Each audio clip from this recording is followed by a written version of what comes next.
Hi friends, എല്ലാവർക്കും അഷ്മികാസ് വേൾഡിന്റെ daily ന്യൂസിലേക്ക് സ്വാഗതം. 38ാമത് ദേശീയ ഗെയിംസ് ജേതാക്കളായത് ആരാണ്? 68 സ്വർണം നേടി സർവീസസ് ആണ് ദേശീയ ഗെയിംസിൽ ജേതാക്കളായത്. രണ്ടാം സ്ഥാനം 54 സ്വർണം നേടിയ മഹാരാഷ്ട്രയും 13 സ്വർണം നേടിയ കേരളം 14ാം സ്ഥാനവും കരസ്ഥമാക്കി. 2027 ദേശീയ ഗെയിംസിന് ആതിഥേയത്വം വഹിക്കുന്ന സംസ്ഥാനം മേഘാലയ. ജിയോ സിനിമയും സിഡ്നി പ്ലസ് ഹോട്ട്സ്റ്റാറും ലയിച്ച് രൂപീകരിച്ച പുതിയ പ്ലാറ്റ്ഫോമിന്റെ പേരെന്ത്?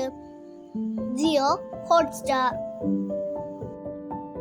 വീഡിയോ ഇഷ്ടപ്പെട്ടാൽ ലൈക്ക് ചെയ്യാനും സബ്സ്ക്രൈബ് ചെയ്യാനും ഷെയർ ചെയ്യാനും കമന്റ് ചെയ്യാനും മറക്കരുതേ. Thank you for watching.